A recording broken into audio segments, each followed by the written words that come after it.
I am not announcing this. This is a lazy stream day because I'm so far behind on everything. Shopping, you name it. That I need to catch up. And because I need to catch up, I am going to do some shopping and some surveys and all sorts of boring crap. So if that isn't your thing, I will not be offended if you go away now and say, no!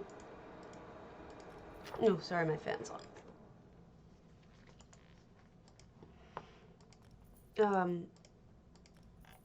It's partially too that my cat's not doing okay, the sick one.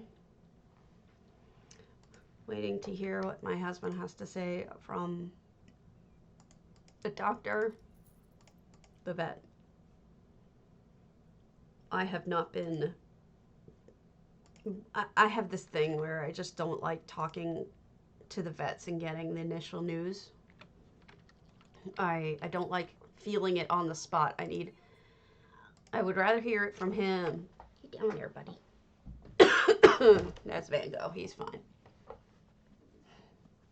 I would rather hear it from him, honestly, than I would want to hear it from someone else. So today is just me shopping, waiting for my husband to get home. And then I'm going to do some really boring surveys, which is why I'm here actually in Alakir, because I was going to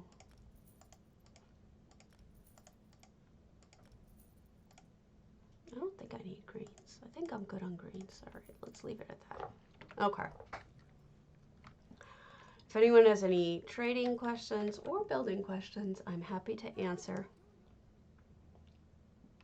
I wasn't sure I was even going to stream today because I'm so worried about my boy. I went out there and he's just sitting there very low energy, sad looking. Normally when I pet him, he starts immediately purring like crazy because that's just the kind of cat he is. He didn't purr this time, which is a little disturbing. It's not like him at all. But I figured he wanted to be left alone, so I didn't push it. I just let him do his thing. Hey, Oblivion Switch, I'm boring today. Just a warning. Yeah, he's got heart failure, end stage. He shouldn't even be alive right now. He should have died back in June or July, or I forget exactly when they diagnosed him. But he's made it so much longer than that, and it's wonderful. But yesterday and the day before, he's been falling over as he's walking along. Now, it comes along, like losing your balance comes along with end stage heart failure of the kind that he has. So it's not entirely terrifying, but what's upsetting to me about it is that my husband is convinced that it's a stroke because cats with this illness go one of two ways. They either have a heart attack and die on their own, which is what we're hoping for one day, or they get a stroke that paralyzes their back legs, and they end up having to be put down because it's extremely painful, and they cry, and it's just very difficult to deal with. And that's what I'm not sure about, because I said to him, everything I've read said that if it were that kind of stroke, he wouldn't be able to walk at all. But lately, what he does is he falls over and then he gets right back up again. And he starts walking like nothing happened. So by my research, I think he's just dealing with the what's going on with him dying. You know, it's just the one wish I have. The one wish I have for him, because I know I can't have what I want here, which is for him to live forever. So my one wish is just that he goes in a painless way, quickly, or as painless as he can, quickly. I really don't want to have to put him down. I really want him to go when he's ready in his own way. And that's my only hope, because I'm so upset, but I can't, there's nothing else I can do. But it doesn't, I mean, I don't know. So my husband promised me he'd call the vet this morning, because I can't talk to the vet. I just lose my mind. I can't take it. I think it has to do with my cancer. I had cancer when I was 30. And talking to the vet is so reminiscent of talking to the doctor to me that I have trouble, I think, doing it. It's just emotionally screws me up. Like, I just can't take it. I would rather do almost anything than talk to a doctor. Unfortunately. Because I need to do it a lot because of my conditions. What are you going to do? But in any event, that is the situation in my life. And I wanted to get some stuff done, even though I forgot to say, thank you for the follows, Cinnabon and Queen of Stars. Queen of Stars, I believe, is also known as Nosferatu. I also want to send a shout out to Epona, who's in ETU with me. I don't know if she ever watches my stream or not, but I just want her to know that I'm thinking of her. She's also going through she lost her kitty yesterday. So I can completely relate to that, and she has my sympathy. And I'm just, it's bad times. Not good times right now. So I'm just trying to, all we can do is try to be there for each other. Try to support each other. I will say, I gotta just real quick talk about the contests, because I promised I would to everyone. ESO Housing Network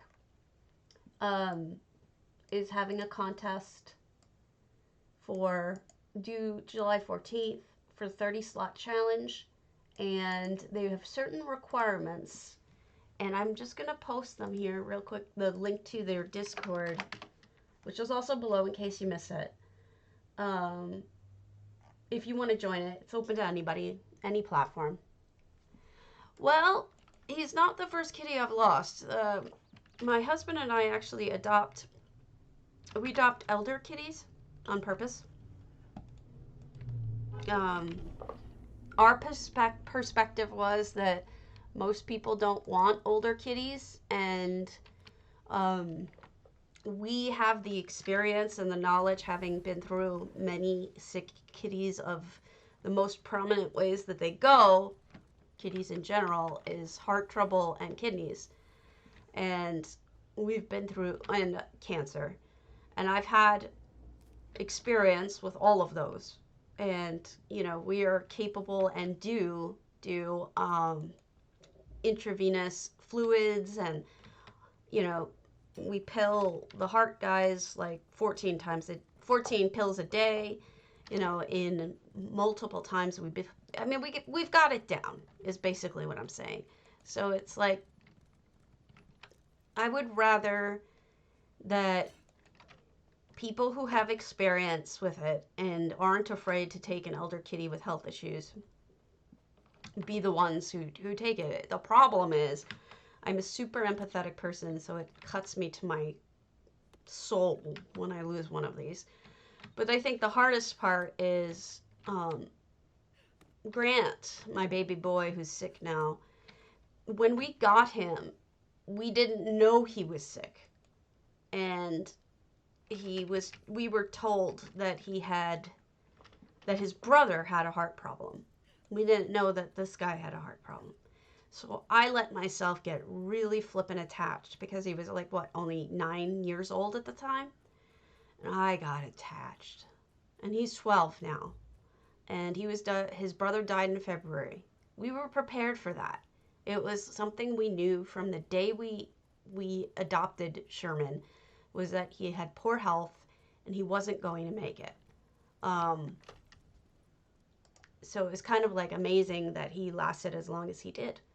But Grant was always the one we thought was going to be around for a while.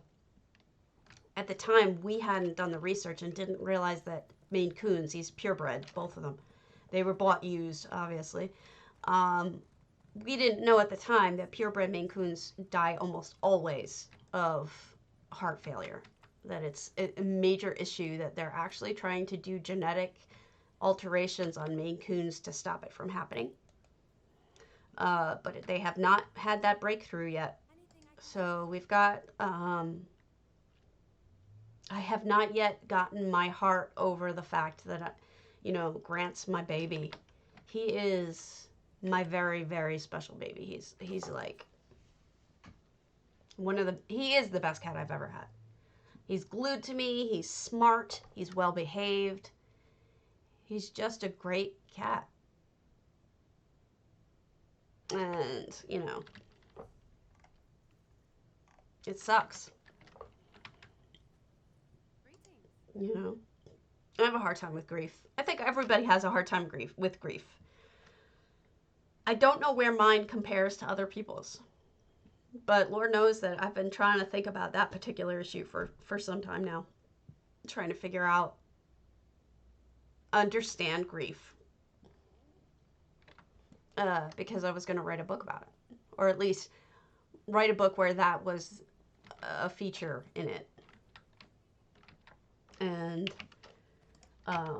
the book has stalled. I'm almost over the cold I have. You can hear me. I'm much better. But the book has stalled, and I've been so involved in trying to do my streaming, dealing with my cat dying, unexpectedly going forward with him still being here, but knowing that he's going to die at any moment. Plus, I've also got the problem of being sick with just a cold is fine, but I'm always sick because I have RA, and so it's just crappy. It's just really, really crappy. So it's hard to find the energy, the focus, the mind power to get what I want to get done. Do I hear you, Grant? Did I just hear you meow? I think I heard him. The house is a mess. It's just gotten to that point where after Christmas, now you know how the house always gets, everybody's house or apartment gets crazy messed up during the holidays. It just does. You have to put all the ornaments away. You have to deal with all of the stuff that you pushed into corners while you were cleaning because you had to get everything done really quickly. We're going through that stage where we're trying to clean it all up, but both my husband and myself are very sick, or I'm on the tail end of it, but it's really hard to clean and get the house back together again when you're feeling so sick. But that's the goal. And then, somehow it always seems that my book gets pushed to the very back of the importance list. And I was trying to coordinate with my friend. That's you, Griff, if you're listening. I was trying to coordinate with my friend some sort of responsibility, do we,